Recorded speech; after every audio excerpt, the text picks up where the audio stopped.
Fala galera, estamos começando mais o seu, o meu, o nosso podcast, meu objeto favorito. E hoje eu recebo aqui um professor, uma pessoa que eu tenho a honra de ter a oportunidade de ter no meu hall de amizade. Gilmar Machado, seja muito bem-vindo, obrigado por aceitar o nosso convite, eu sei que tá uma loucura. Maravilha, Fanny. Você Fanny. tá aqui não deve ter sido fácil. Não, Fanny, eu quero te agradecer e realmente para mim é uma honra poder ser seu amigo. Essa é para mim a coisa mais importante, amigo e irmão. Por isso eu fico muito feliz de poder estar aqui, né? Para a gente trocar algumas ideias aí, né? Ótimo. E eu comecei te apresentando como um professor, porque a gente sabe que você tem vários títulos, mas eu quero começar por aí, porque eu também sou da área, sou um educador, sou um professor. Fantástico. Eu sou apaixonado pela arte do educar, né? E você é professor de história, é isso? Professor de História. Primeiro eu fiz estudos sociais, porque na minha época a gente era obrigado, na década de 80, no início dos anos 80, quando eu entrei na universidade, a gente era obrigado a fazer estudos sociais. Certo. Significa que você trabalhava com História, Geografia, OSPB e Moral e Cívica. Né? Então eu fui habilitado para essas 4 disciplinas. Aí depois eu me especializei na área de História. E quanto tempo você ficou na sala de aula, você ficou lecionando, como que foi? Eu fiquei 10 anos, né, depois que eu entrei na universidade. Quando eu estava na metade do curso, eu já comecei a dar aula. Né? Aí fiquei, depois que eu terminei o curso, né, eu fiquei mais 10 anos na sala de aula. Né? Aí depois fui para a política e depois que saí da prefeitura, voltei para a sala de aula, mais 3 anos na sala de aula para completar meu tempo para aposentadoria. Eu já tinha, mas como eu fiquei afastado da sala, aí fui obrigado aí a gente perde a aposentadoria especial. Eu perdi a aposentadoria especial, tive que cumprir mais 5 anos. Porque você aposenta especialmente se você ficar na sala de aula. Certo. Como eu me afastei para exercer mandato também, então eu tive que ir para a aposentadoria normal, né, de 35 anos e não de 30. Então aí eu voltei mais 3 anos para cumprir meu tempo. Então, certo. 13 anos, engraçado, né? 13 anos que eu fiquei efetivamente dentro de sala de aula. E você teve um período que você teve, e depois de muitos anos você voltou. Exatamente. Qual era as diferenças e os principais conflitos ou encontros e desencontros que você teve? Porque eram tempos diferentes, né? Desses últimos, né? Imagina, na década de 80, né, você entrava na sala, meu querido, tranquilo, né? Uma sala se eu cheguei na porta, eu sou daqueles meio, né, aprendi, né, um pouco com a minha mãe, que era servente escolar, né, e uma diretora que tinha, a dona Shirley Fará, lá no Luizotti. Sim. Então é o seguinte, o professor não entra depois do aluno, o professor fica na porta esperando o aluno. Então, eu sou daquela geração da década dos anos 80. Eu entrei e ninguém mais entra. Ninguém mais entra, né? Mas aí, meu querido, quando eu voltei agora em 2016, É uma geração 2017, totalmente aí você tem que readaptar esses conceitos, né? A galera entrou, e aí, cara, como é que tá? Bacana, então vamos aí, porque eu voltei para o noturno, né? Então você já pega. Mas voltei para a mesma escola, no Luizotti, e é diferente também porque quando eu chego lá, o cara fala, pô, meu pai estudou com você. Eu falei, pô, mas peraí. O cara já era neto do cara que jogou bola comigo, entendeu? Então, mas foi uma experiência boa, bacana, gostei muito. E o excesso de tecnologia também, que tem muito, né? Que tem da época para agora. Como que você administrou isso com os meninos? Porque, e eu estou falando não de uma tecnologia que contribui com a aprendizagem. Fala daquele telefone que tá ali o tempo todo mexendo, aquele fone no ouvido ali que tá ali ouvindo, você tá dando aula, o menino tá com fone no ouvido. Como é que foi isso? Não, foi uma experiência nova para mim, porque eu também na tecnologia eu ainda sou, né, meu menino dá show, mas eu, por exemplo, tenho mais dificuldade. E como eu não participei da mudança do quadro de giz para o quadro da lousa, né, digital, então foi realmente um readaptar difícil. Né? Então foram os 2 primeiros meses, foi realmente pesado. Mas ainda bem que o pessoal ajudou. E como também era um pessoal que me conheceu no bairro, né? Porque eu voltei para o mesmo bairro. Então, Luizotti, então, o pessoal já me conhecia. Então, como eu falei, então eu estava dando aula agora para os filhos dos meus amigos, netos dos meus amigos. Sim. Então, o pessoal me conhecia. Então, isso facilitou um pouco, mas não é fácil, não. Foi um tempo difícil, mas que foi uma experiência muito boa, me ajudou muito. Né? E foi também na época que eu voltei também a estudar, né, fazer meu mestrado, porque a gente vai para a política e esquece um pouco da vida acadêmica, e eu voltei para o mestrado. Então foi terrível. Você fazer mestrado e, ao mesmo tempo, dar aula e depois concluir o mestrado. Mas, graças a Deus, eu consegui sair bem dos dois. Muito bom. E você tem alguma lembrança dessa na sala de aula? Isso antes, que você olha e fala, não, naquela época era dessa maneira, né? Que nem você citou da questão da entrada, né? Dos estudantes entrarem, o professor depois entrou, ninguém mais entra. Mas algo que foi interessante, que te marcou. Isso isso foi que ano? 90? Não, eu comecei a dar aula em 80. Em 80. 82. Em 82. Lá em 82. Lá no Messias Pedreiro. Sim. Que era uma escola, sempre foi uma escola de ensino médio, sim. Realmente da elite do ensino da escola pública de Uberlândia. Né? Então a gente então tinha os meninos mais arrumadinhos, né, e tal. Então eu estranhei um pouco, né, porque os meninos naquela época uniforme, né, e lá no Messias o pessoal realmente centrado, porque todo mundo queria passar no vestibular, e até hoje é uma das escolas que mais aprova no ensino médio de Uberlândia. Né? Então foi muito bom também, uma experiência boa lá. Mas eram os meninos mais tranquilo. Aí agora você chega lá, você fala assim, mas peraí, meu filho, qual é o problema? Sua roupa estragou, tá rasgada, está com dificuldade, vamos comprar uma roupa nova. Qual é, galera? Esse agora é agora é a moda. E tá, falei, pô. Então mas aí você vai se adaptando, vai fazer o quê? Não tem outro jeito. E da sala de aula para política, como que foi esse seu envolvimento com a política? Como que a política foi fazendo parte da sua vida? Primeiro porque eu sou, com 12, 13 anos, eu fui para a igreja, na Igreja Batista, me batizei com 14 anos e sempre gostei de dirigir. Né? Eu sempre, desde a escola, nos meus tempos, né, e isso remete lá aos anos 70, né, que na época, né, do Segismundo, muita gente não conhece, mas o pessoal andava tudo sujo e tal, então tinha um problema de piolho e tal.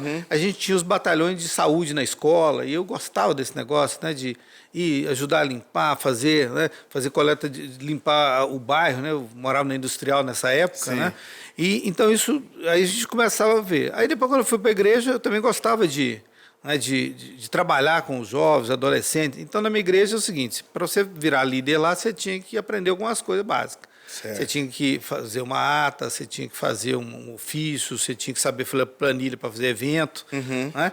Então, com adolescente, então de 14 para 15, eu estava nos adolescentes e virei líder deles. Né? E me preparei nessa forma. Né? E aí, depois, quando eu fui para o Luizotti, 80, né, em 1980, fomos para lá, minha mãe pegou a chave da mão do general Figueiredo no dia 31 de agosto de 1980, nós mudamos para lá imediatamente, né, precisava, né? Chegamos lá, não tinha nada, né? Não tinha asfalto direito. Era só um bairro longe, não tinha mais nada. Mais nada. Então você tinha que organizar. Aí veio aquele gente de tudo quanto é bairro, aí vamos montar, então, vamos organizar a associação para a gente reivindicar as coisas. Aí eu estava com 18 anos. Aí falou, como é que vai montar essa chapa aqui? Aí, quem aparece? Aí, então tinha os caras que dirigiam. Agora, para a secretaria, quem sabe fazer ata? Quem sabe fazer um ofício? Você já tinha experiência. Já tinha experiência da igreja. E aí virei o primeiro secretário da associação do bairro Luiz Osório de Freitas. Então está tudo registrado lá. Né? E aí disso, quem é do mundo político, vamos atrás desse povo. O PT estava montando, colhendo assinatura para montar o partido. Aonde é que eles vieram aqui em Uberlândia? No Luizotti. Estava começando e tal, e aí viram um menino e conversaram, já estava indo para a universidade, e aí foi uma junção de fatores que acabou me levando para esse caminho. E você, dentro dessa caminhada política, o seu primeiro cargo já foi de deputado? Ou você, não. Você chegou a ser vereador? O cargo mesmo foi deputado. Foi deputado, né? Certo. Mas eu entendo o cargo seguinte. Primeiro eu fui. Para mim, a coisa muito importante é liderança comunitária. Eu dou muita importância para isso. Então, a minha experiência na Associação do Luiz Osório me ajudou muito. Depois, na universidade, eu fui para o movimento estudantil. Fui dirigendo dos diretórios da História, Geografia, Letras, que na época chamava da LESP. Né? Então eu coordenava os cursos, então fui dirigente do DCE. E aí depois eu fui, já saí, comecei, aí eu tive que desligar um pouco do movimento estudantil, porque eu comecei a dar aula estudante. Aí então aí nisso eu fui ajudar a fundar o Sindicato dos Professores. Na época era UT, depois virou Sindiut. Né? E a partir daí então eu me interessei pela vida sindical. Aí eu migrei da associação de bairro, do movimento estudantil para o sindicato. Aí ajudei a fundar, aí fui para o Sindiut, no Sindiut eu ajudei a fundar a CUT, né? E da CUT eu fui presidente do sindicato, e aí então, aí que eu aceitei ser candidato a alguma coisa, que foi vereador em 88. Então o pessoal queria que desde 82 eu fosse candidato. Eu falei, meu negócio é outra coisa. Né? E eu tinha meu trabalho com a igreja também, nunca deixei. Né? Na época, nesse período, eu fui líder da Juventude do Triângulo, da Juventude Batista do Triângulo, depois fui líder, vice-presidente da Juventude Batista do Estado, isso em 86 para 87. Entendeu? Durante 2 anos eu tive nesse trabalho, aí eu pude conhecer um pouco o Estado, andar um pouco no Estado, mas tudo me ajudou. E aí em 88 eu aceitei então, o convite para ser candidato a vereador, fui candidato a vereador, fui o 5º mais votado de Berlândia, mas fiquei fora por causa de legenda. Junto com o Luiz Antônio. O Luiz Antônio, que hoje é daqui médico aqui do Sol da Terra. Sim, o Luiz nós fomos Antônio. juntos. Eu e ele foi o 4º e eu fui o 5º. Ele ficou na minha frente, ficou uma coisa na minha frente. E os dois não se elegeram. E o povo não entendia aquela coisa, né? De legenda e tal. Aí 2 anos depois eu tive o privilégio, então, de ganhar pela primeira vez como deputado estadual. E os tempos naquela época, politicamente falando, eram outros, né? E depois você teve outras campanhas que você participou. Qual que foi o momento mais difícil, politicamente falando, ao que diz respeito a lidar com o público, a se apresentar ao público? Você acha que quando você saiu pela primeira vez foi mais fácil do que hoje, por exemplo? Não, são tempos diferentes. Certo. Forma diferente. Mas o jeito, o povo gosta da mesma coisa. Ele quer olhar no seu olho e falar com você. Não é? Então, uma das coisas que eu sempre fiz, e essa é uma marca que eu tenho, por exemplo, eu vou para a rua. Se o cara vai me xingar, falar outra coisa, não tem problema, eu vou lá. Então, ele sabe que eu vou. Não é? Então, na feira, o cara fala de tudo de mim, menos que eu vou lá só na época de eleição. Então, essa é uma coisa que eu sempre fiz e faço. Não é? A mesma coisa quando eu vou nos comércios. Não é? Eu vou na porta da fábrica, o cara sabe que eu vou. Não é? Então, isso me ajuda um pouco. Isso eu não perdi. Desde a minha primeira campanha para vereador até hoje. Todos os mandatos que eu tive, de vereador, de deputado estadual, deputado federal, prefeito, não é? Eu não abri mão desse processo. Porque é muito bom você ver as pessoas. Sim. Não é? Conversar com as pessoas. E às vezes as pessoas se assustam. Não é? Por exemplo, eu cheguei agora outro dia, bati lá o que é você? Eu sou Gilmar, você está brincando, vem com conversa aqui não. Não, sou eu mesmo, vim aqui. O que está querendo aqui? Não, vim conversar, saber o que você está pensando, quais os problemas que estão acontecendo aqui, o que a gente pode fazer e tal. Então, essas coisas eu não perdi. E mesmo tendo o mundo tecnológico, tem gente que hoje prefere ficar ligando para as pessoas, mandando material. Uma vez ou outra ainda fala, mas não é o meu forte. O meu forte continua ainda sendo o contato direto. Eu acho que essa é uma coisa que... Eu sou de uma geração, não é, que eu aprendi com Zaire Rezende. Sim. Não é? Aprendi com Lula, com o Luiz Dulce, que foi o meu primeiro deputado estadual que eu votei, e hoje é um dos grandes dirigentes também do país, entendeu? Então, o João Batista Maris Guia, que é parente do Valfrido, que também foi... Então, são pessoas que... nós somos de uma outra geração. Acho que essa geração está... Sim. Tá chegando no fim e está vindo uma outra geração, não que seja errado, mas então cada um tem o seu jeito, mania, que é o jeito do professor. O professor tem as tecnologias, mas nada substitui, entendeu? Você olhar e falar com as pessoas. Sim. Porque ali tem algum problema. Quando eu voltei agora lá no Luizotti, aí todo mundo disse que uma menina era o bicho pegando, né? Aí eu cheguei na sala, né? Primeiro H, falei, ai meu Deus, então vou lá.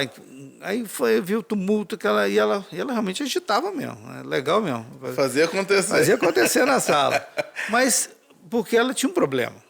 Então, alguma coisa tem, mas ninguém tinha paciência, porque era chato e discutir. Um dia eu parei com ela, tá aqueles exercícios, vai brincando, aí levar uma música, o pessoal ouve uma música, vamos debater, aquela conversa. Aí eu sento no meio, né? Eu não gosto muito daquela sala formal. Aí eu fazia as rodas, né? Eu gosto muito de roda de conversa. E aí sentei do lado dela, falei, de boa. Eu estou vendo que você, mas você tem liderança e tal, mas eu vejo que você está meio inquieta, tem um problema e tal. Aí ela foi contar o problema dela, né? A mãe tinha matado o pai, né? E ela era louca com o pai. O pai era para ela tudo. E ela estava sem morando com a casa da avó, porque a mãe estava ainda respondendo processo, mas estava em liberdade, e ela não estava conseguindo tratar o problema. Então aí conseguimos então conversar um pouco para ajudar. Aí eu fiquei olhando o seguinte, porra, mas cadê os orientadores da escola? Entendeu? Aí o que é mais fácil lá na hora do lanche do professor? Aquela menina é o fim do mundo. Na sala dos professores. Né? Exatamente. Mas você tem que ter tempo para você entender e conversar. Não é? Era mais cômodo eu ficar. Né? Ficar lá, dou minha aula lá na frente, vamos embora e. Né? Não tem nada a ver com o que está acontecendo ali. Não, eu tenho que me envolver. Então, da política e na escola, sempre eu fui assim. Né? Porque senão, como é que você vai. O educador, de fato, ele tem que se envolver, tem que ver. E eu vejo que na política eu trouxe isso. Né? Eu quero ouvir as pessoas, mesmo que ela vai me xingar, falar mal. Entendeu? É um direito dela. Nós vivemos uma democracia, né? Pelo menos a gente está trabalhando para isso, né? Para mantê-la firme, né? E uma coisa que eu sempre digo, que a educação, ser educador, não é uma profissão, é um estilo de vida. Então, não importa onde você esteja, o seu comportamento, o seu trato com as pessoas, com o espaço, ele é de um educador. Então, assim, Como é que você vai educar um menino xingando, gritando?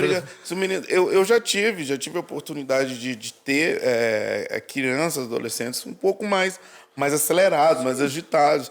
E aí eu não posso ver que ele é o problema, mas ver qual é o problema dele.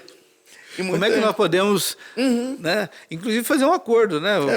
Se você não está legal, tudo bem, vai dar uma volta e tal, volta aqui, tranquilo, não tem problema. Mas aí você vai falar com o diretor. Não, falar com o diretor, meu problema é com você. Vamos nós dois resolver qual que é o problema. Para que vamos pôr outra pessoa no lugar? Se precisar, mas para quê? Né? Mas se você não dá esse espaço do diálogo, dá esses problemas Então, e é por isso que eu sou apaixonado por escola. Eu terminei, saí da prefeitura imediatamente, voltei para a sala de aula. Eu tinha que também cumprir. Eu vivo também vivia do meu salário, né, da educação. Então aí mas você precisa gostar das pessoas. Sim. Gostar de gente. Educador que vai lá só para também entregar o conteúdo. Horário, entregar o conteúdo. Eu associo muito essa relação também. Porque aí eu trabalho com arte, sou ator também, e minha área de atuação também, como educador, é na área do teatro. Então, até na cena, eu levo esse cuidado, esse zelo. Eu falo muito para as pessoas, porque quando eu estou dirigindo, quando eu estou dando aula, eu falo, olha, não é você chegar lá para a plateia e vomitar o texto. Você tem que decorar o texto, beleza. Você tem que falar o texto, beleza. Mas você precisa passar uma emoção. O texto tem que fazer sentido, Tem que fazer sentido. O pessoal saiu de casa para te ver. Você não pode chegar lá e vomitar. Então, esse cuidado com quem está assistindo, com quem está ouvindo, né? A questão de algumas técnicas de triangulação para poder trazer a plateia para dentro também. E na sala de aula, eu sempre gosto de trabalhar com diferentes métodos para trabalhar com diferentes tipos de estudantes. Sim. Porque... Agora, você imagina, eu trabalhava quando eu voltei, eu como antes, também dava aula na sexta, sétima, sétima, oitava. Você monta o mesmo roteiro. Os meninos são diferentes, as salas são diferentes, os ambientes são... Então, se você não... Agora, o conteúdo é o mesmo. Mas não pode ser da mesma. O método não pode ser o mesmo. Ou mesmo, você tem os primeiros anos, 5, 6 primeiros anos. Você chega lá com o mesmo conteúdo, mas as salas não são... O ritmo delas não são iguais. E você querer fazer a mesma coisa, não vai funcionar. Não vai. E aí, esses dias eu estava estudando um autor, eu já citei ele aqui outras vezes, eu tenho que saber o nome dele, porque toda vez que eu cito, eu esqueço o nome dele. Mas na leitura do livro dele, ele falava que se não há aprendizagem, é porque não houve ensino.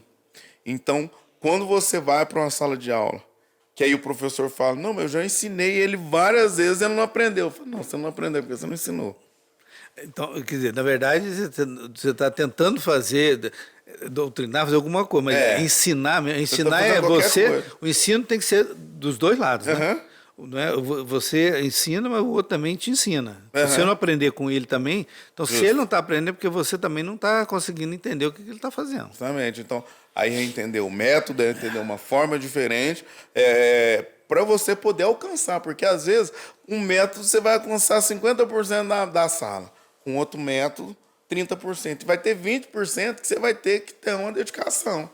Às vezes é aquela galera que... É aquela galera do fundão, né? Que é aquela galera que fala, não, só a galera tá ali, é uma galera mais agitada. Você tem que ter um jeitinho com eles também para trabalhar com eles. Para que o conteúdo é o mesmo, mas os métodos, as formas. Porque eu tenho dois meninos assim, uma menina e um menino. Aí ele faz o quê? Com o Gustavo é um jeito, com a Sim. Letícia é outro. O Gustavo é fechadão na dele e tal. Então, e o jeito de ensinar e trabalhar com ele é um. Uhum. A Letícia é agitada, né, gosta de, né, puxou mais o eu, né, de liderar e fazer aquela coisa. É outro jeito. Mas em compensação, isso é mais concentrado, lê mais, essa aqui vai lendo. Então você tem que. Uhum. Mas todo mundo aprende, mas cada um com um jeito, né? Sim. E, Gilmar, por mais que dentro da construção que você teve, né, desde a época do Luizotti, movimento estudantil, mas antes ali na Associação de Moradores do Luizotti, as coisas foram se construindo. Quando você chegou à conclusão assim, falou, não, agora, né, eu vou pleitear um cargo, né, saiu para vereador primeiro, candidato, e depois você saiu para deputado e você foi eleito. Para deixar a sala de aula, como é que foi para você? Não, é um desafio. Não é? Mas, por exemplo, a vida é um desafio e os anos 80 eram anos marcantes. Né? Sim. Foi o ano que a gente participou, e eu participei também, né, da coleta de assinatura, depois participei da Constituinte, não como parlamentar, mas colhendo assinatura, discutindo aqui. Em Uberlândia a gente tinha muitos encontros, seminários, o partido promovia, né, isso. E não só o meu partido, o Zaire fazia muito esse processo aqui em Uberlândia. Aí vem a Constituição de 88, então nós participamos das reivindicações e eu via que eu tinha que me envolver nisso. E algumas coisas da Constituição de 88 eu participei também ativamente. Por exemplo, uma coisa que me chamou muita atenção e aí que eu falei, agora eu vou, né? Que é o seguinte, eu participava do movimento aqui, e puxar para o Wagner Nascimento aqui em Uberaba, chamado Fuscão Preto, né? E do movimento negro. A gente começou a fazer, né? Já havia Abdias, né? Nascimento, então Milton, né? Então a gente estava naquele movimento. Aí eu chego no Luiz Arte, começamos a discutir essa possibilidade de eu ser candidato. Aí eu estou numa reunião lá, naquelas conversas, lá no bairro, jogando minha bolinha lá e tal. Alguém me vira para mim e fala assim, candidato civil, Gilmar, negro, filho de uma servente escolar, achar que vai ser deputado? Eu falei, mas qual é o problema? Aí eu comecei a entender algumas coisas. Eu falei, gente, o que eu estava discutindo lá do movimento, nós temos que fazer alguma coisa. Eu preciso me qualificar mais, porque para mim vai ser mais difícil que para os outros. Sim. E aí, então, é que eu me dediquei mais ainda e felizmente, né, com um grupo, porque sozinho ninguém vai para lugar nenhum. Justo. Nós montamos uma equipe, né, e aí nós montamos aqui em Uberlândia um grupo chamado Alternativa Socialista. E eu fui um dos primeiros fundadores, junto com o professor da universidade. Então, foi essa equipe que me ajudou a chegar a deputado estadual. Sozinho eu não conseguia chegar. Né? E, ao mesmo tempo, na minha igreja também, a gente já estava fazendo um trabalho, né, desde minha época dos anos 80, né, fazendo movimento lá dentro também. Né, da igreja entender o meu jeito também. Né? E como eu venho numa igreja que é congregacional, que tudo é decidido na congregação, na assembleia, né? E tudo a gente faz, né? E uma igreja não manda na outra, cada um é autônoma da outra. Então foi ali que eu comecei também a levar questões que mexeram muito com a igreja e comigo. Né? Por exemplo, a primeira greve dos professores, eu chamei o meu pastor para ir. Sim. Aí, então, tinha que levar na assembleia. Pastor pode ou não pode ir em greve, morar em greve. Conseguimos ganhar. Essa foi mais fácil, porque a esposa do pastor era professora, então ela já estava no clima ali para poder fazer. Mas quando eu cheguei propus para a igreja que o pastor fosse na ocupação de terra, na ocupação de terra, né, do sem terra, aí o negócio pegou. Aí a votação foi apertadinha, mas ganhamos. E aí o pastor foi lá. Então eu sempre fui mais ou menos isso, mas sempre discutindo. Eu, por exemplo, se eu levava. Eu não ia forçar meu pastor, eu sou membro da sua igreja, você tem que ir comigo. Não. Ele é o membro que discute lá. Se a coletividade definiu, ele vai. Se ele definiu que não, ele também não vai. Você entrou num assunto interessante. Ultimamente a gente se vê muito a questão da religião associado à política. Eu acho que nesses últimos dias mais forte, muito forte. E a gente tem um histórico não positivo dessas uniões, né, de política e religião. Como que você vê esse cenário que está se desenhando aí dessa forma? Eu lamento muito, porque eu também venho de uma formação, a gente não consegue sair daquilo da formação que a gente tem. Como a minha formação é batista, então, para nós, é umas coisas muito claras, né? Igreja é igreja, Estado é Estado. Sim. Ponto. Né? Daí a César o que é de César e a Deus o que é de Deus. Ponto. Está ali. Segundo, né, a questão de que nós não acreditamos em Estado teocrático. Né? Então, outro ponto. Então, né, outra coisa, o púlpito não é palanque, palanque não é púlpito. Então, também, né, subir no púlpito para fazer campanha ou para alguém falar... Nossa, é muito triste. Não dá. Então eu venho dessa formação. Então, para mim, eu acho muito estranho. E eu venho de uma formação também que eu me inspirava muito e li bastante, Martin Luther King, que é um pastor negro batista americano, que me influenciou muito também na minha formação na igreja. Então, para a gente é muito difícil, entendeu? Por exemplo, eu fui deputado 6 mandatos e prefeito 7 mandatos.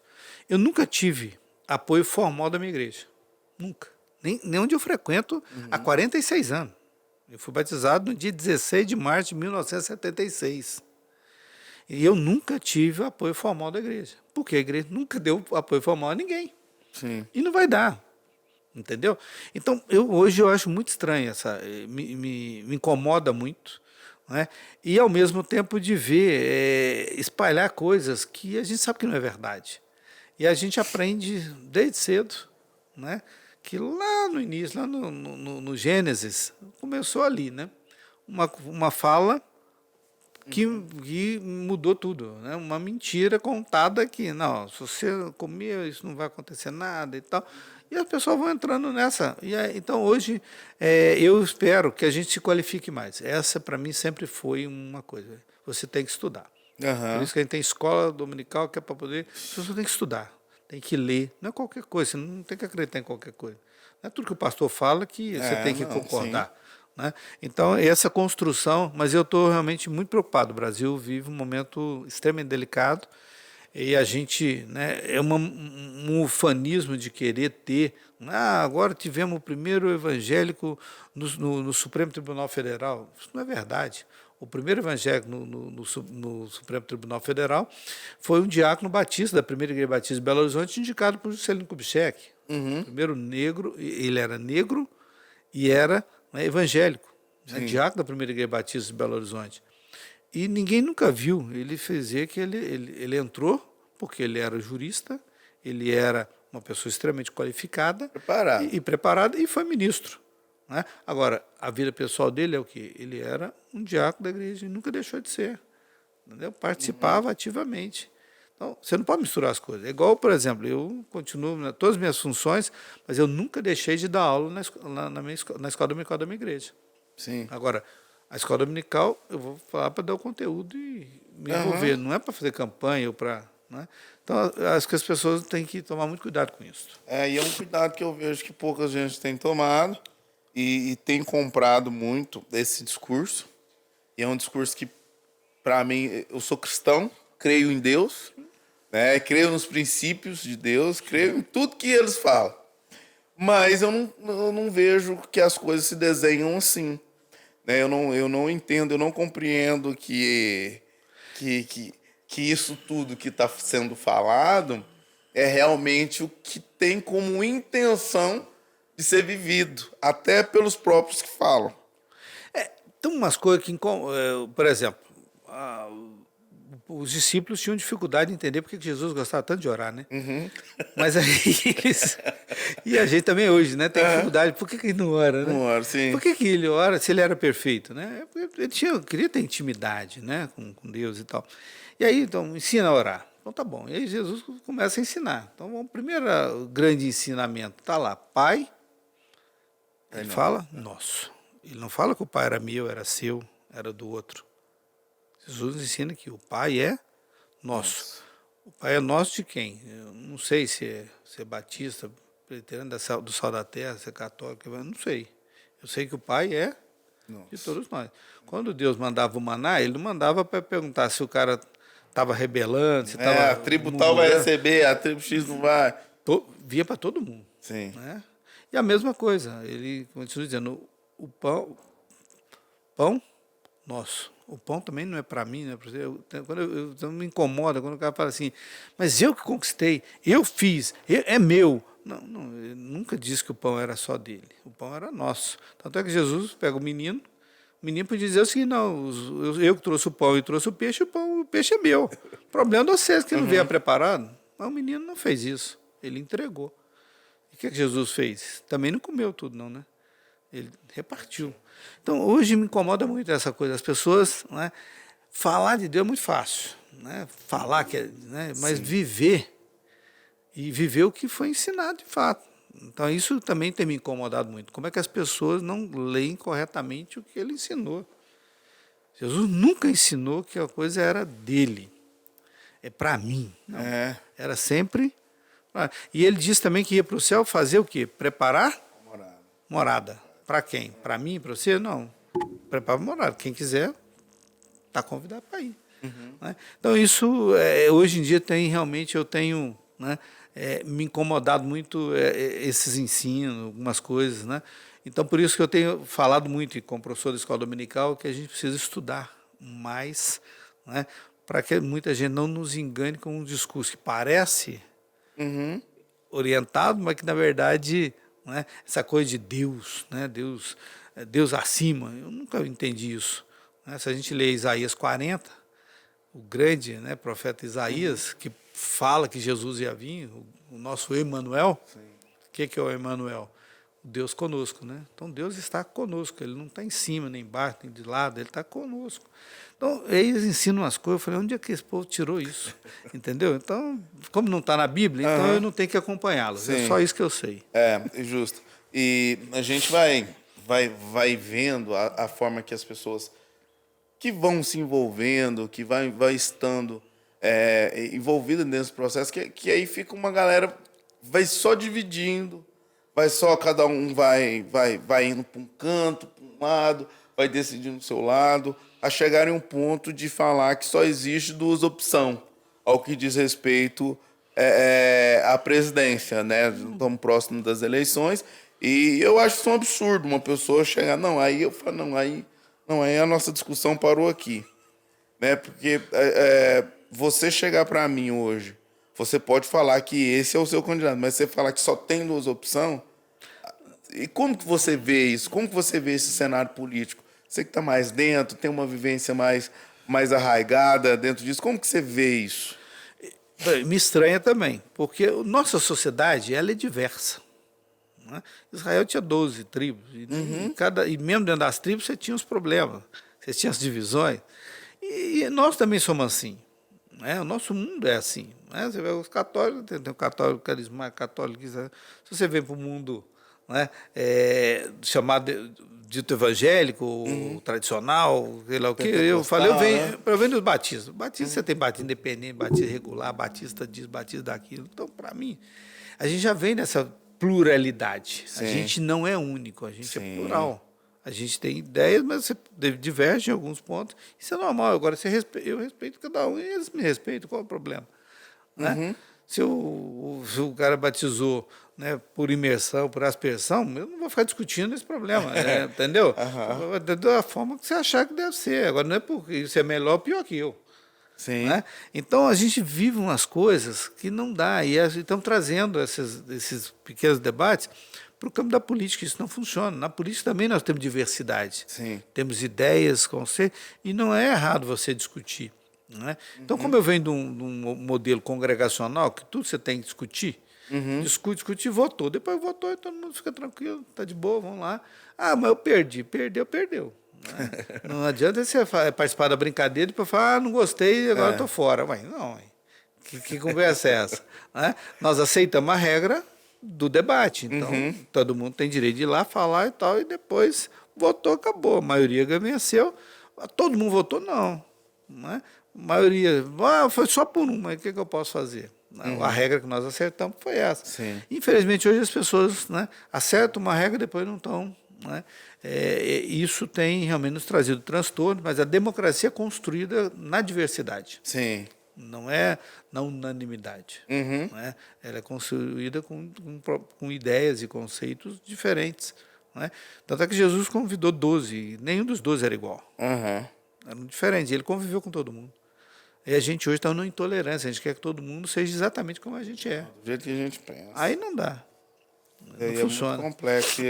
E a gente vê esses tipos de discurso que me assusta, e um outro tipo de discurso que também me preocupa e me assusta ao mesmo tempo, que é essa preocupação com a presidência e essa eleição. A gente vota em 5, né? Cinco votos, né? 5 votos. 5 votos. Extremamente importante. E aí os restante? demais, o restante, não, o meu presidente é o fulano, e o resto que eu ver lá no chão, lá eu pego e voto. Tá mais ou menos assim. Fala um pouquinho pra gente dessa importância, porque o pessoal que está nos assistindo poder também entender dessa importância. Porque às vezes vai ter pessoas aí que vão fazer escolhas, né? Vão ter que fazer escolhas.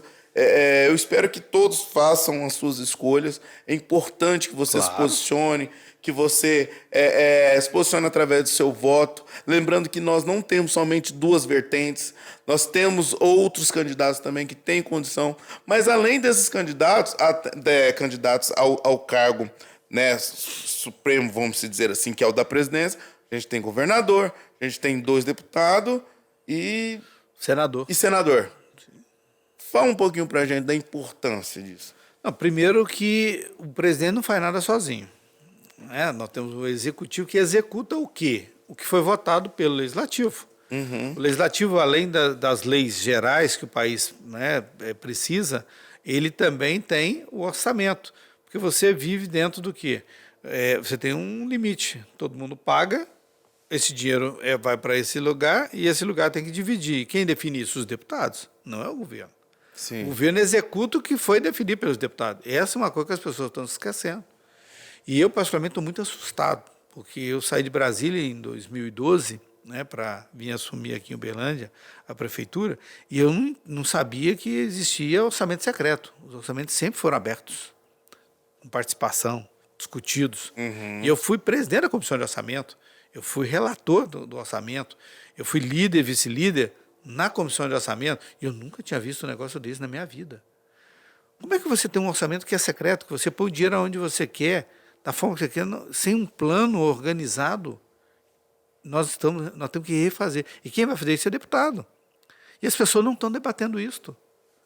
E é no orçamento que você vai discutir o que interessa. Foi no orçamento que nós discutimos que a UFO não ficaria só em Uberlândia. Sim. E ela não seria prejudicada. Ela iria crescer também. Quando nós começamos o processo, a UFO tinha menos de 20 mil alunos. Hoje, depois da expansão da UFO, que foi para Ituiutaba, Monte Carmelo e Patos de Minas, e nós trabalhamos ativamente, eu fui o relator dessa lei, né?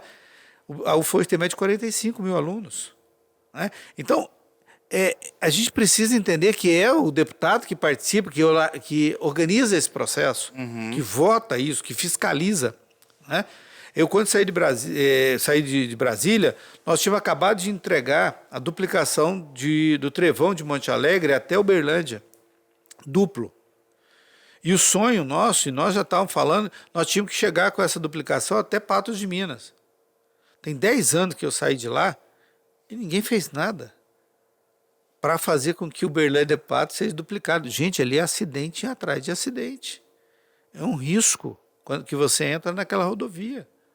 Então, cadê o deputado? Então não adianta ficar só esperando o presidente. O deputado é responsável.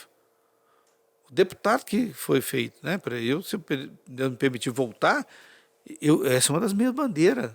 Nós temos que fazer. Ah, mas não tem jeito, depende. Não, eu também não tinha jeito de Uberlândia para Uberaba, de Uberlândia para Araguari, está tudo duplicado. Sim. Foram lutas que nós idealizamos sozinho, não. Foi no debate do orçamento.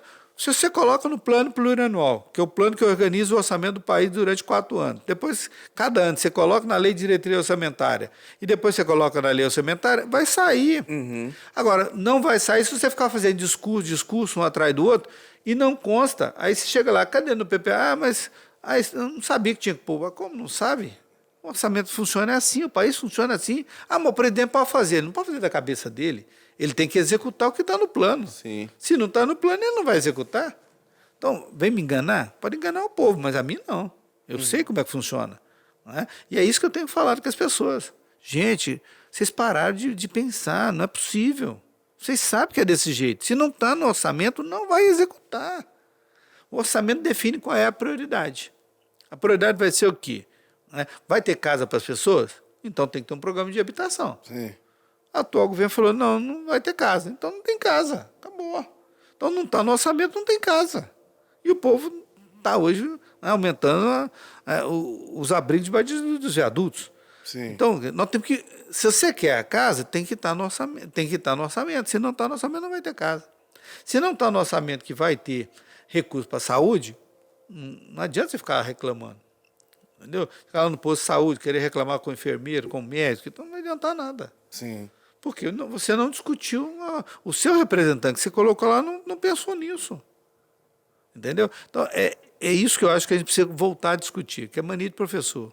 O professor, se ele não tiver um negócio de um planejamento, você não entra na... O pessoal acha que a gente dá aula... Do nada. Né? Não, você chegou lá na sala pintou na sua cabeça o que você vai fazer. Não existe.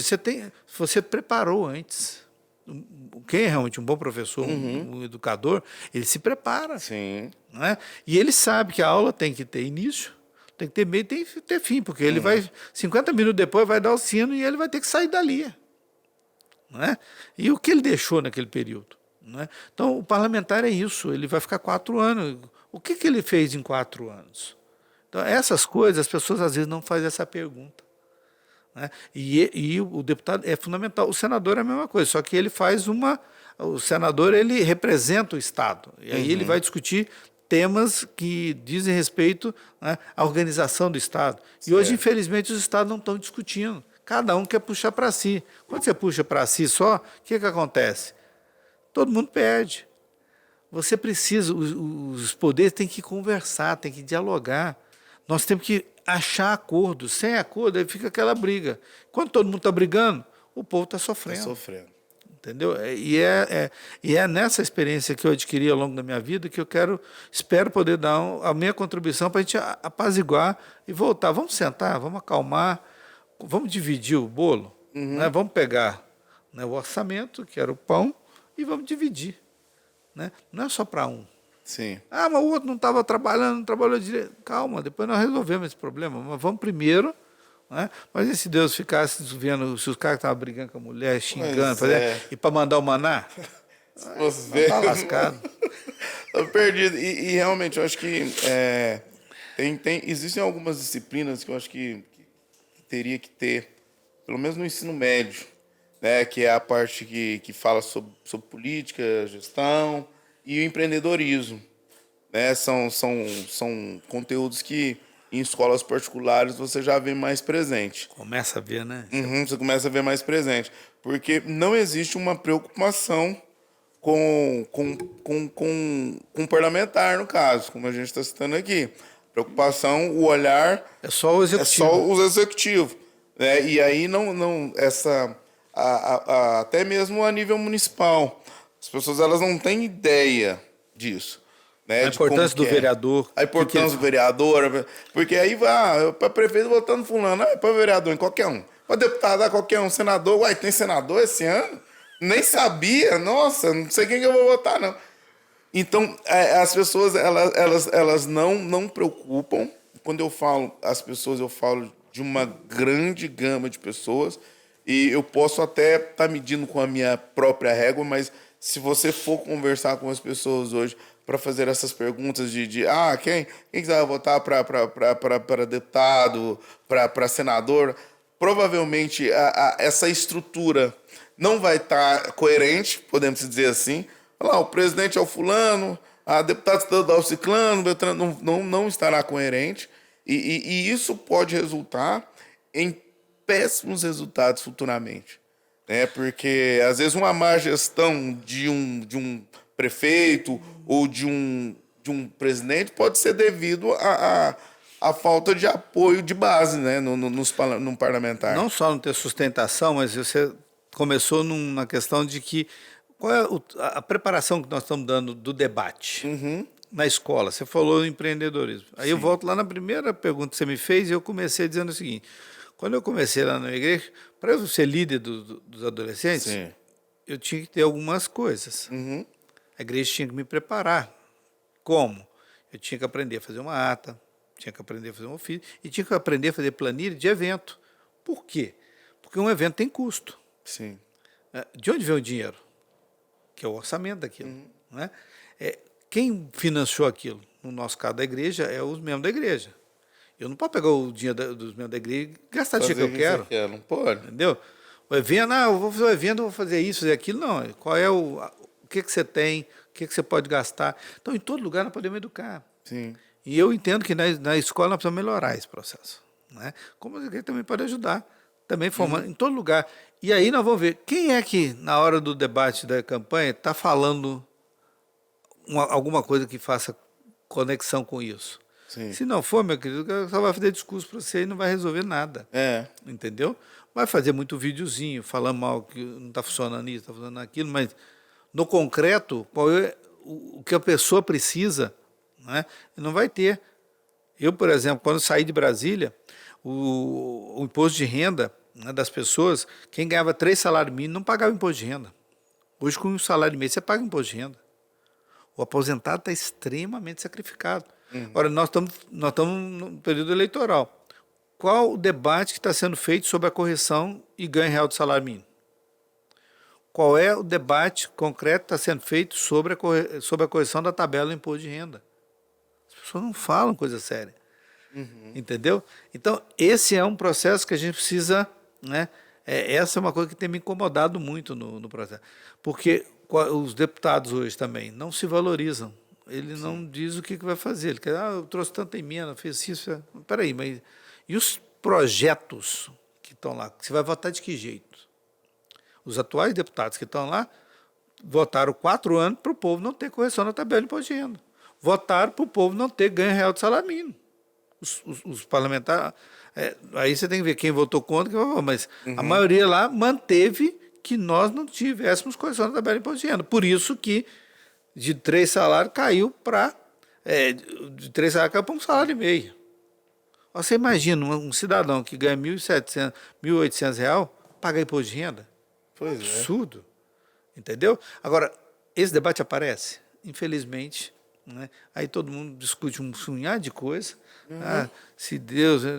Eu não estou discutindo a escolha do pastor da minha igreja, eu estou discutindo o projeto do país, entendeu? E aí as pessoas querem misturar para quê? Para ele não ter que responder sobre isso.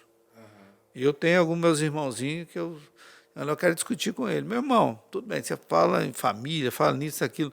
Pô, mas você tirou metade do dinheiro da família quando você não vota na correção da tabela de imposto de renda. Você está prejudicando a família não está tendo condição de levar comida para casa. Sua consciência não dói? Mas esse debate ele não quer fazer. Aí é mais fácil ele ficar falando de outra coisa para desviar o foco. Bom, quero aqui agradecer você, ouvinte da Rádio Cidade que está nos ouvindo aí. Quero agradecer você também que está no Facebook, no YouTube, nos acompanhando. Quero mandar um abraço bem forte. Você que está nos acompanhando, tem a oportunidade aí, né? Nós estamos aqui com o Gilmar Machado. E você já tem a oportunidade de começar a deixar nos comentários aí qual seria o objeto favorito do Gilmar. Gente, Já contamos um pouco de história aqui, vamos continuar contando.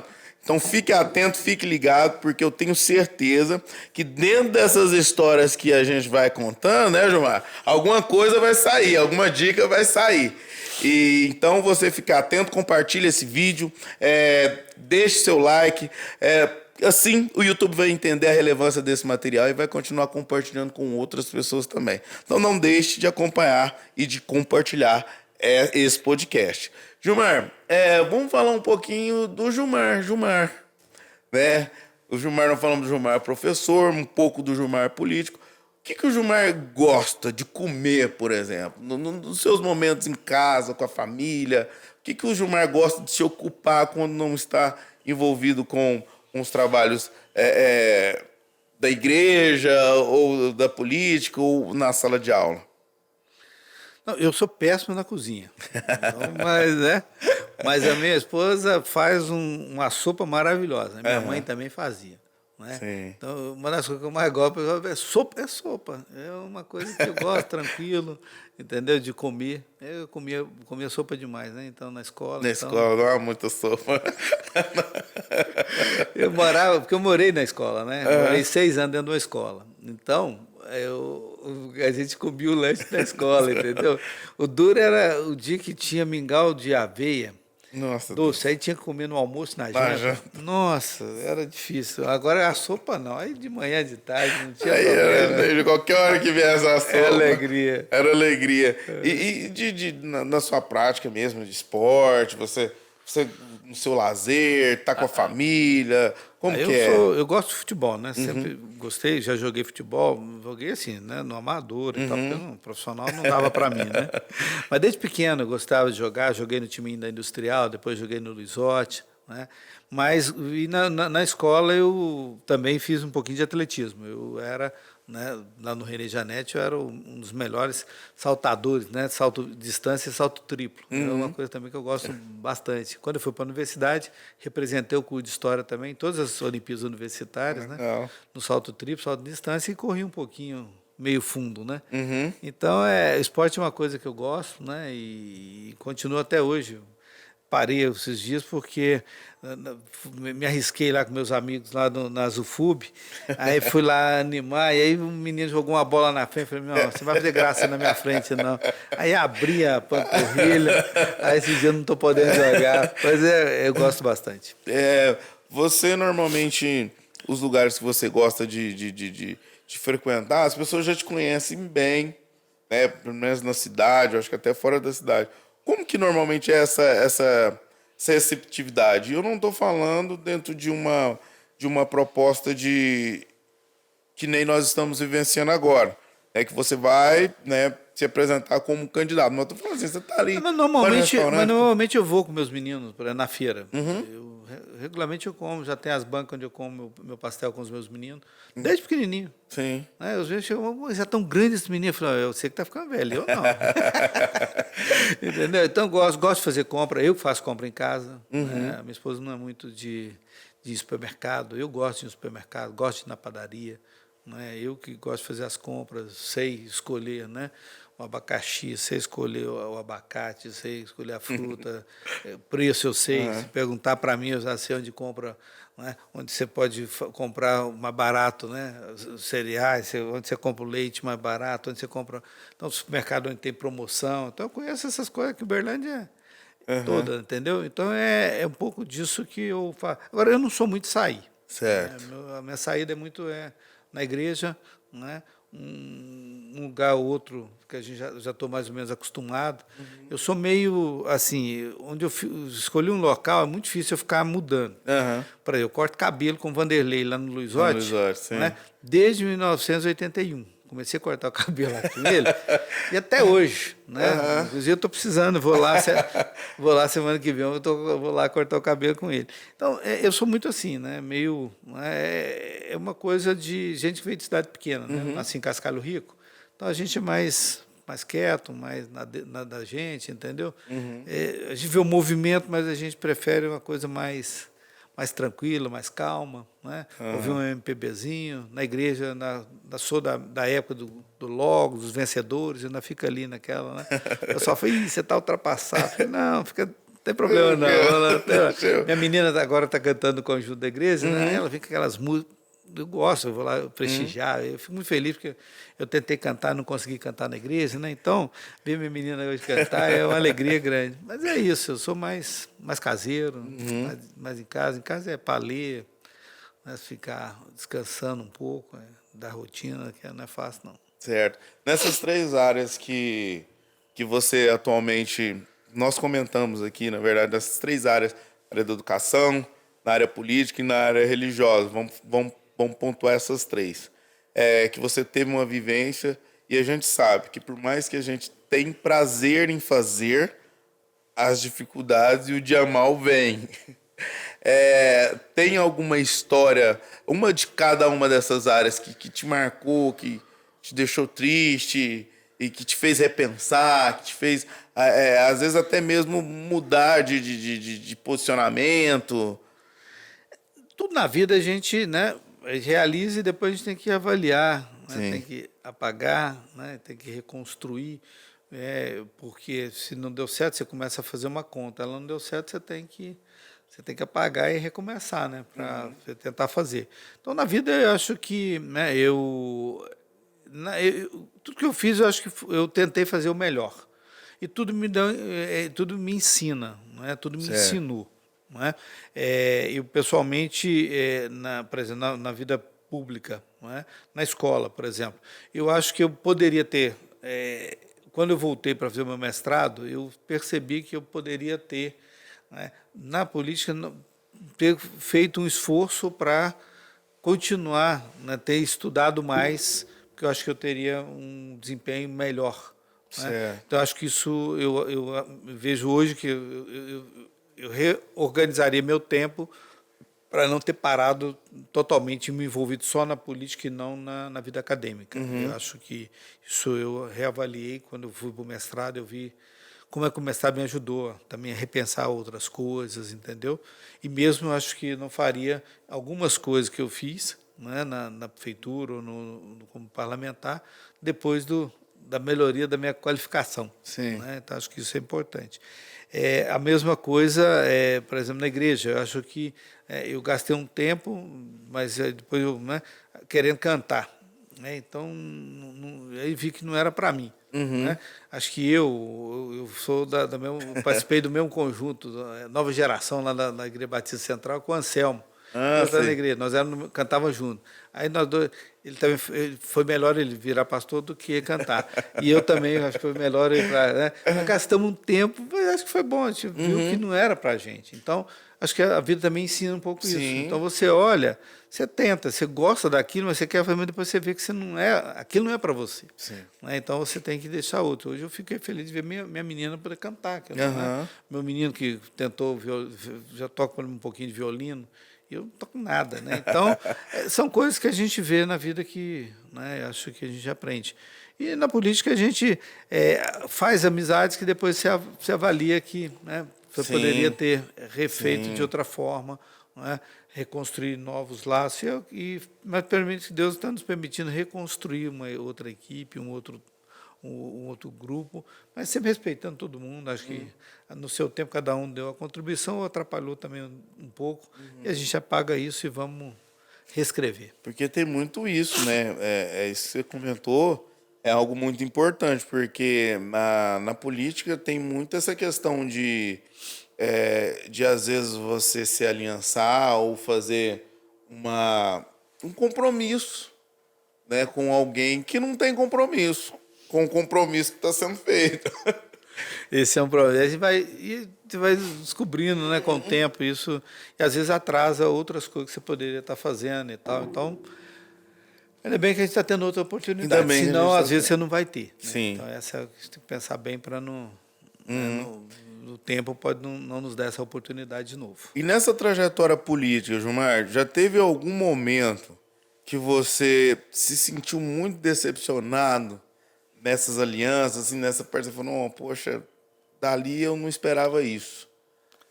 Já aconteceu isso com você? Claro, sempre, né? Por exemplo, a minha esposa me dizia o seguinte, quando eu fui na prefeitura. Pega esse dinheiro que você vai pôr no plano de carreira do servidor público, né? 140 milhões, e faz asfalto e viaduto, que você vai estar muito melhor. Mas eu avaliei, falei, eu sou servidor público, eu sei da importância da carreira, de organizar e tal. E aí o pessoal, aí a gente fez, mas, e aí o que faz? Vieram tudo contra, né? Hoje eles reconhecem que o plano é a melhor coisa que teve para eles. Mas foi um investimento que foi feito, mas porque eu acreditei, não é? Mas depois você vê todo mundo não reconhecer, não é? E aí reconhece o asfalto e o viaduto, mas não reconhece essa questão. Aí você fala, valeu a pena?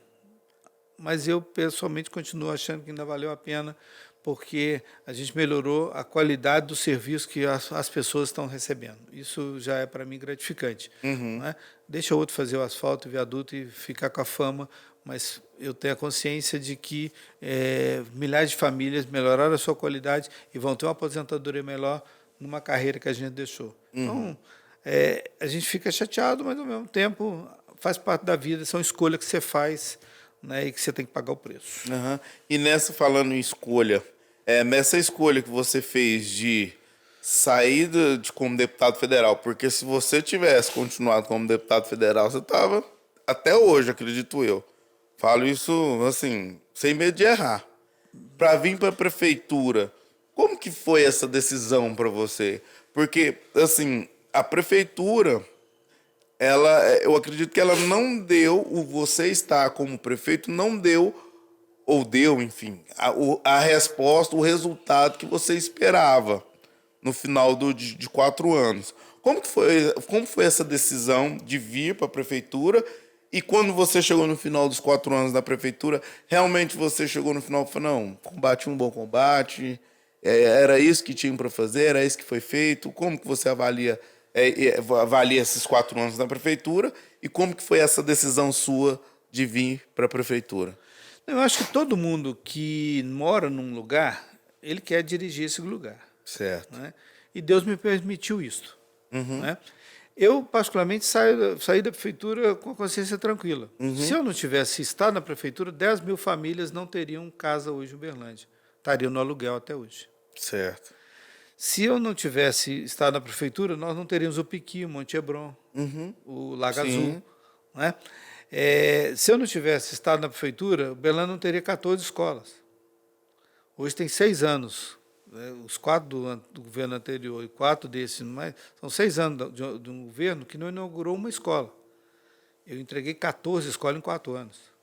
E não vai ter. Na história de Uberlândia, até hoje não teve. E eu acho difícil ter um outro prefeito que em 4 anos faça 14 escolas. Que isso era o compromisso. Não é?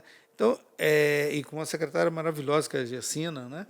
Então, são entregas. Né? E durante 4 anos, as crianças tinham tênis, tinham um petzinho, tinha uma mochila, tinha um caderno de capa dura, tinha um material para poder estudar. E a Rede Crescer, Rede Crescer. Pois nossa. Então, eu não vou nem falar da Rede Crescer, falar, por exemplo, eu tive a oportunidade de trabalhar na Rede Crescer. do Centro de Esporte e Cultura, lá no Shopping, lá no Shopping Park, e lá no Campo Alegre. Entendeu? Então, a periferia recebeu equipamentos que, por exemplo, eu apanhei muito de um vereador, que era líder do atual prefeito, que dizia que era um absurdo fazer um anfiteatro com ar-condicionado lá no Campo Alegre. Né? Lá no Shopping Park, aquilo era um absurdo, que o povo ia quebrar tudo. Está tudo funcionando. Porque quando você faz, o povo abraça. Então, isso me realiza. Então, quando eu vou hoje, por exemplo, e passo hoje na Rondônia e vejo o pessoal dormindo de novo debaixo de viadutos, aí me lembro do Craspop. Né, que recolhia essas pessoas, que cuidavam dessas pessoas, davam outra oportunidade. Eu vejo tanta gente na rua pedindo e tal, e a prefeitura não tem o equipamento para cuidar dessas pessoas. Então, eu falo assim, eu praticamente fico com a consciência tranquila de que durante pelo menos 4 anos esse povo não estava debaixo do viaduto, esse povo tinha um local para ficar. Né? As crianças, os pais tinham poder ir para o serviço, porque ele saía da escola e o filho, depois da escola, o filho ia para a Rede Crescer. né? Sim. Então ele tinha o contraturno. Eu Hoje, trabalhei lá, dei aula lá na época. você trabalhou nesse Aham. espaço, você sabe como é Sim. que era aqueles espaços. Hoje tudo vazio, tudo fechado. Pois E é, uma os pais com tristeza. problema. E hoje é só você pegar os dados estatísticos, como aumentou a violência contra a criança, ou mães que deixam filhos, não é porque ela quer, não, é porque ela não tem onde deixar. Não é? Então, isso tudo, um dia as pessoas vão avaliar. Eu sou historiador, acho que tudo tem o seu tempo, e a palavra de Deus é muito clara, Sim. tudo tem o seu tempo. Então, essa avaliação que eu faço, tem gente que acha que foi ruim, bacana, tranquilo, um dia vamos avaliar. Né? Eu tenho lido, porque a gente tem que estudar um pouco, né? Sim. E o que já tem de teses de mestrado e doutorado sobre, né, a rede pelo direito de ensinar e aprender em Uberlândia. E pode tentar olhar a quantidade de pesquisas sobre os atuais modelos. Quase não tem. Porque foi uma experiência que o Brasil hoje adquire, busca. Né? Quando eu vou, por exemplo, a alguns lugares, o pessoal me fala, por exemplo, do tratamento de esgoto que o DEMAI desenvolveu nos assentamentos e tal. Tratamento de esgoto na zona rural que não tinha. E alguns países do mundo já estão buscando experiência em Uberlândia. E eu fui o único prefeito que fui com todas as despesas pagas, não foi pelo dinheiro do povo de Uberlândia, na Coreia, no Encontro das Águas, que é uma coisa que me apaixona, que é cuidar da água. Né? E tanto é que o meu primeiro projeto como deputado estadual foi a preservação do rio Berabinha, Sim. que permitiu que nós pudéssemos despoluir o rio. Sim. E eu aprendi isso com a professora Marilena Schneider, né, na geografia da UFO, fazendo trabalho coletivo. Então, eu particularmente vejo o seguinte, tem problema? Tem. Então, eu fico avaliando, né, se valer a pena. Eu não dar o uniforme completo e gastar com propaganda. Me renderia mais projeção pessoal, mas não para as pessoas. E eu, pessoalmente, aprendi, pela minha formação cristã evangélica, de que eu não estou ali para cuidar, né, para a minha promoção. Eu estou num lugar para servir. Certo. Então, o tempo que eu pude, eu tentei servir pessoas. E aí, se alguém vai reconhecer ou não, né? Jesus curou 10 leprosos, só um voltou para agradecer. Então, eu não estou esperando nenhum agradecimento aqui. Né? Mas eu tenho consciência, onde eu estou, eu tenho que deixar algum resultado, que é o que a gente aprende com o professor também. Sim. A gente dá aula, desenvolve o conteúdo, no final você tem que avaliar. Né? Sim. O que ficou. Né? Porque você tem que produzir alguma coisa. E é exatamente o que eu penso. Então, nós vamos avaliar, né, nesse tempo agora, não é, como é que é também o meu trabalho como deputado. Né?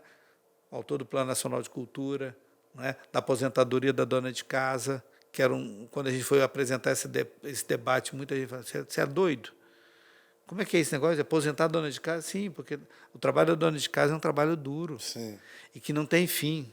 Você tem que arrumar a cama todo dia, você tem que lavar banheiro todo dia, você tem que arrumar todo dia. Pô, e essa pessoa não tinha direito de se aposentar? Hoje no Brasil tem.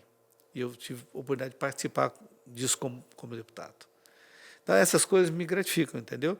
Se alguém vai reconhecer, não tem problema, mas a dona de casa hoje, que entra no INSS, ela vai lá e tem direito a pelo menos a sua aposentadoria, porque ela hoje pode ter dignidade, porque antes ela fica dependendo do salário do marido.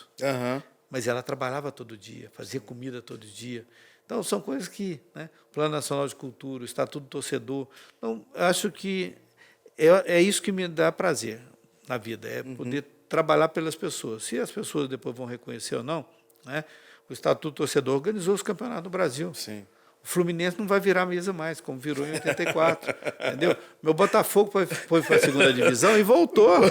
Mas no campo, não pode mais fazer aquela esculhambação. Então, O tal do tapetão. Do tapetão. Então, quer dizer, eu tive a oportunidade de ajudar o Brasil nessas coisas. Apesar de hoje ninguém mais falar, não tem problema.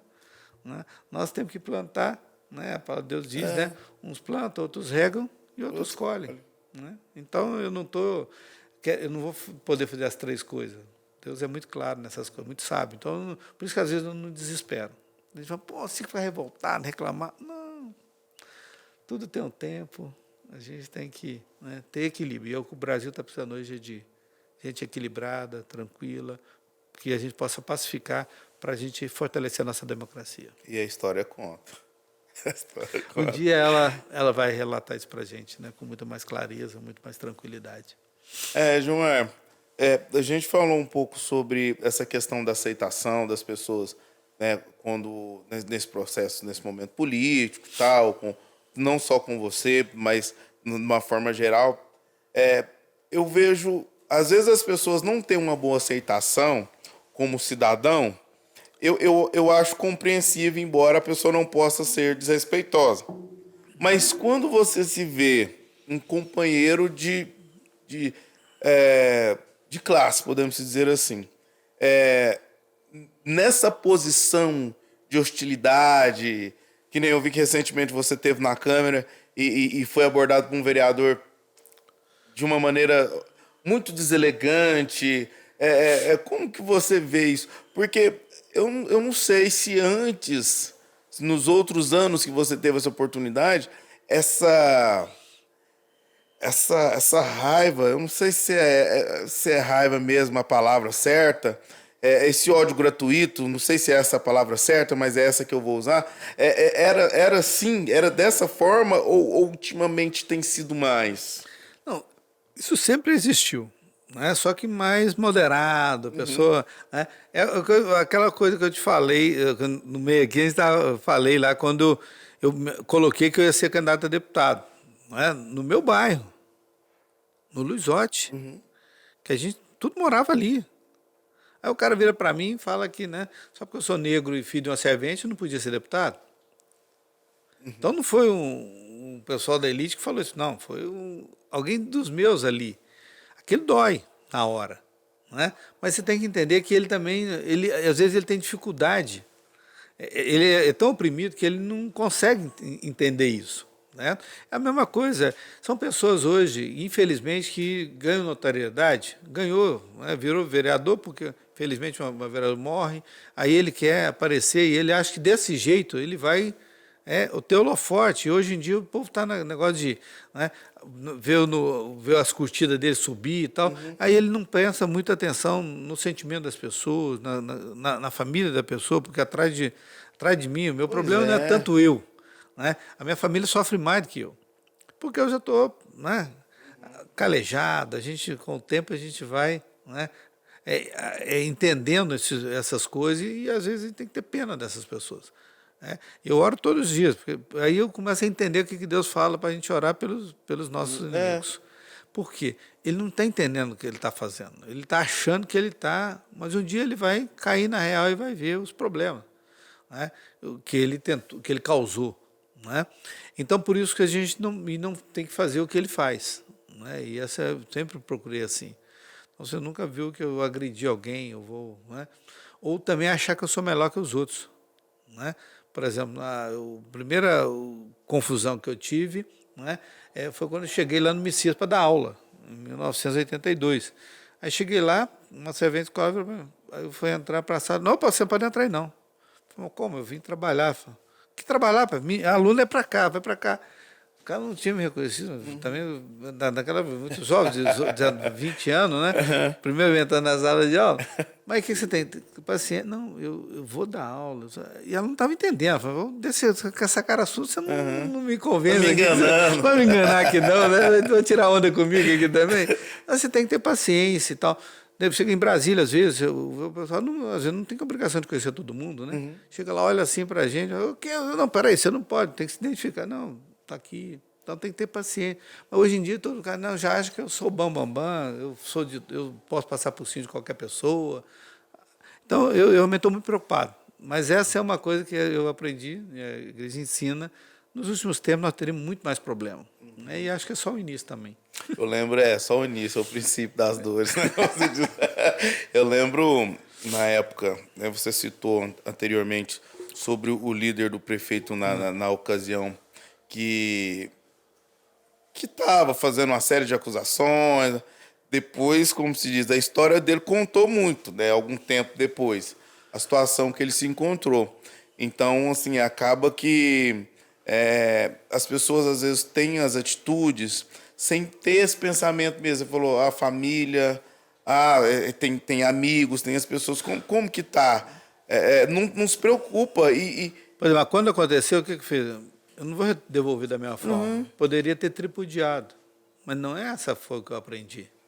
eu fico com pena, eu oro para que Deus possa ajudar ele reorganizar a família e tal. Então, quer dizer, porque a consequência vem. Sim. E a pessoa está passando um problema e graças a Deus nós vamos superando. Por quê? Quem tem a verdade não precisa ter medo. A gente sofre, mas o tempo vai mostrar quem realmente tinha razão. Não é? Então eu tenho a minha consciência tranquila, porque o tempo está demonstrando quem cometeu a injustiça, quem fez de fato e quem não fez. Então, os meus princípios me dão essa certeza. Então, agora, a família sofre muito, porque ela vê a injustiça, ela Sim. sentiu a dor, não é? E agora a gente precisa, não é, ter muita força nessa hora. E aí é realmente só Deus mesmo, né? Com muita oração, né? Buscando muito a presença dele, porque senão você sai chutando tudo, faz igual todo mundo. Então ninguém me viu nesse processo todo que eu passei, que eu sofri, as acusações e tal. E agora que estou vendo o pessoal está revendo que não aconteceu tudo isso, né? Não vou agora também ficar, me vingar. Essa é uma coisa que eu nunca aprendi, vingança. Essa é algo que minha família, minha mãe, que era uma servente escolar, muito simples. Meu pai era um trabalhador rural, né, viveu menos com a gente, né, viajava demais, deixava a gente sozinho, mas era meu pai, né, morreu dormindo com 50 anos, né, porque tinha chácara, nós morávamos no rancho Pau a Pique, lá em Cascalho Rico.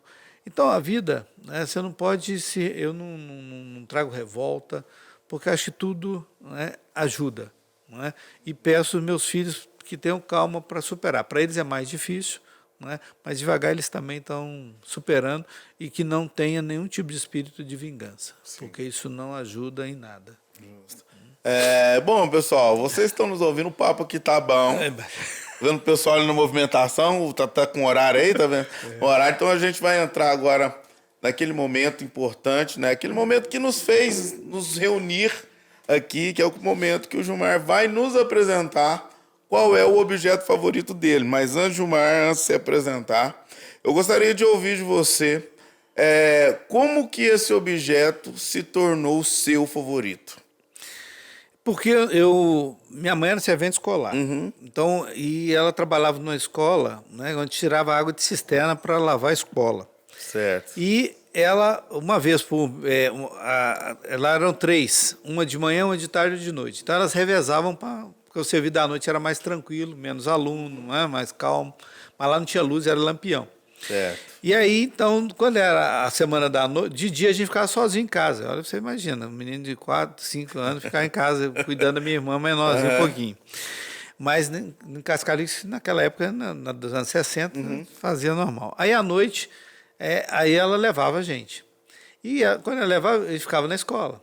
E a gente brincava na escola, porque, né, nessa época. E esse era um objeto que eu gostava muito, né, de brincar na escola. Não é? E depois ele virou um instrumento de trabalho. Né? Então isso... Né? E é algo, depois que eu deixei profissionalmente, eu continuo utilizando na igreja. Né? Então é algo que não me largou. Desde pequeno ele me persegue, me acompanha, mas eu gosto dele. Olha, você que está nos ouvindo aí na Rádio Cidade, você que está nos acompanhando aí também no YouTube, no Facebook... Ele deu várias dicas aqui. Eu acredito que o chat deve estar bombando uma hora dessa, viu, Gilmar? Tá bombando porque, ó, tá com ele desde criança. Ele usava como brinquedo, certo? Depois, quando cresceu, usou como instrumento de trabalho e usa até hoje. Então é uma coisa que ultrapassou gerações e até hoje está com ele. Qual é o objeto favorito do Gilmar, gente? Lembrando que a gente falou que ele é professor e... Bom, eu tenho minha opinião aqui. Eu dei uma dica aí para vocês que estão assistindo aí. Vamos ver se você vai acertar. Mas eu tenho o meu palpite aqui. Não sei se você já tem o seu. Se você tem o seu, põe aí no chat. Comenta aí pra gente, você que está nos ouvindo aí na Rádio Cidade aí também, tem oportunidade também de compartilhar com quem está ouvindo junto com você, qual é esse objeto favorito do Gilmar. Gilmar, eu acredito que o seu objeto favorito seja o apagador. Mas ele vem com giz também. Vem com giz também, pega aí. Olha, gente, tá vendo? Olha aí. Só que o giz acabou, porque eu tenho que comprar mais, porque tá aqui, ó. Tá aqui minha caixinha, né, que eu gosto muito. E é de madeira ainda. Eu gosto de madeira até hoje. Tem hoje mais moderno, mais sofisticado. Sim. Agora na igreja a gente já está tendo que utilizar uma ou outra, mas eu continuo com a minha. Mas lá eles oferecem também, se você quiser, tem um outro tipo de lousa. Mas eu ainda prefiro ir na de giz. Lá tem os dois. Você tem a opção de usar o giz, você tem a opção de usar a lousa digital, né? Olha aqui, gente. Como um bom professor, olha, e eu nem cheguei a usar de giz. Não, esse aí já não é da sua geração. É da minha época. Então tá aqui, pessoal, você que está nos ouvindo aí, você que está nos ouvindo, é uma caixa de giz. É a caixinha de giz que fala com apagador. Né? Para quem é mais antigo, para quem é mais antigo, vai saber o mistério. Né? E tá aqui, porque é o mistério isso aqui. Quem é mais novo, quem é de 90 para cá. Ele entender o que é isso aí, meu. Quem é de 90 para cá não entende esse mistério, não. Ó. Eu já tô apanhando. Aqui, ó. Então é uma caixa de apagador. Parece um carrinho, mas não é Parece um carrinho. Por isso que eu brincava, né? A gente fazia, aí eu punha rodinha nele. Certo. Conta um pouquinho pra gente, Gilmar, sobre essa relação, sobre a profundidade desse elemento, desse objeto que atravessou gerações na sua vida, na sua casa. Fala um pouquinho pra gente. Porque hoje criança está tendo dificuldades, né? Porque naquela... Aqui, ó. Então esse aqui parece um carrinho, e virava carrinho pra gente lá. Sim. Eu, como pequenininho, a gente já fazia, e fazia de... A gente pegava mamão, porque não tinha naquela época muito brinquedo como tem hoje, né? Muitas opções de plástico. Cascaluí nessa época quase não tinha. Então a gente fazia com mamão, né? Então você fazia a varetinha e colocava, furava e fazia as rodinhas, né? Cortava o mamão, né? Em rodinhas e colocava. Faz meio torta e tal, bem redondinho, mas saía, né? E a gente brincava, então criava, né? Então disso aqui a gente fazia você tinha vários questões de brincar. E aí para minha irmã, aí é só você abrir, né? Aí ela guardava as coisinhas dela aqui dentro, então virava um armáriozinho, né? Então é criatividade. Naquela época você tinha que criar, você tinha que brincar. Então isso eu gosto muito. E a mesma coisa, né? Lá na escola às vezes eu via, e isso eu não pratiquei porque não era legal. Então um dia eu vi uma professora pegar um negócio desse e jogar lá quase que pega na testa do menino. Se o menino não é muito rápido, ele tomava na cabeça, né? Então, mas isso eu não fiz e acho que não deveria fazer. Mas lá nos anos 60 era um jogo pesado, né? Então, mas depois quando eu comecei a estudar aqui já em Uberlândia, cidade industrial, os professores não faziam mais isso, né? Então já é um avanço que nós tivemos e tal. E isso depois vai me acompanhando, né? Então é algo que eu gosto. E gosto de mostrar para os meus meninos, né? Como é que era o tempo, como é que a gente pode ver, e como é que eles criam. Mas hoje eles só querem criar. Aí meu menino já faz isso no computador, né? no celular. Ele faz engenharia da computação, ele brinca agora no celular. Fazer o quê? Mas eu não consigo brincar com esse negocinho como ele joga no celular. No celular dele. Mas é bom, porque eu fico olhando, mas ainda bem que ele adaptou isso para dentro do celular para brincar também. Isso é bom. Gilmar, muito bom. Gilmar, eu queria que você, se você tivesse a oportunidade, essa é uma pergunta que eu sempre compartilho com os nossos convidados, que eu acho que é importante. Esse momento é um momento de bate-papo, mas é um momento de muita reflexão, é um momento... Acho que desde quando você fala para a pessoa qual é o seu objeto favorito, a pessoa tem que pensar naquilo, ela já vai refletindo no todo, no seu dia a dia, no seu cotidiano, para poder estar aqui, para a gente poder ter uma discussão bacana. Eu queria que você, mais nesse momento, vamos para mais um momento de reflexão, podemos dizer assim. Se você tivesse que falar alguma coisa, Gilmar, para o Gilmar de 20 anos atrás, se você pudesse mandar um recadinho para ele agora, através daquela câmera ali, qual é o recado que você mandaria para ele, Gilmar? De que realmente a educação é essencial. Ela é fundamental. Porque a educação mudou a minha vida, né? Transformou a minha vida e ela continua transformando vidas. né? E é por isso que eu, né, diria para ele, estude, né, se capacite, né, ensine também os seus filhos. Quando você tiver seus filhos, então ensine ele também. E aí, né, a gente vê, a palavra de Deus sempre ensina, né? Ensina a criança no caminho que ela deve andar, que mesmo, né, chegando adulta, ela não vai se desviar. Quando é que nós temos que fazer isso? Né? Inculque as palavras de Deus ao levantar, durante o dia, ao dormir. Né? Então, eu diria, estude mais. Né? Se eu tivesse me ouvido hoje, né, se tivesse essa visão, eu teria hoje doutorado, teria uma série de coisas. Mas, quem sabe, terminei o mestrado, mas agora eu vou para o doutorado, se Deus quiser, com 60? Com 60, não tem problema, acho que a gente pode continuar fazendo isso, porque a palavra de Deus diz que a gente não tem que fazer isso todos os dias. E é exatamente isso que eu quero fazer, quero continuar fazendo, estimulando as pessoas a fazer. Muito bom, Gilmar. Gilmar, eu quero te agradecer mais uma vez. Obrigado por tirar esse tempo. Né? Eu sei que é corrido, mas assim, a gente usou bem esse tempo. Poderíamos, né, ter outras coisas também para a gente poder conversar, mas eu queria com outra oportunidade. Aí a gente toma um café, a gente senta num lugar com mais tranquilidade. Que bom. E a gente poder conversar, né, e poder se conhecer mais. Eu acredito que você também que está nos assistindo, você que está nos ouvindo também, acho que muita coisa que você ouviu aqui, você só ouviu aqui. Porque lá o pessoal quer saber de projeto, as questões, né, do dia a dia, da dificuldade, das barreiras, muita gente às vezes não... Mas obrigado aí, viu? Te agradeço muito. Valeu, obrigado por estar aqui com a gente, valeu demais. E então, pessoal, muito obrigado. Estamos terminando mais um nosso podcast, Meu Objeto Favorito. Fique todos com Deus e vamos pra cima, gente, porque pra baixo só tem terra. Vambora!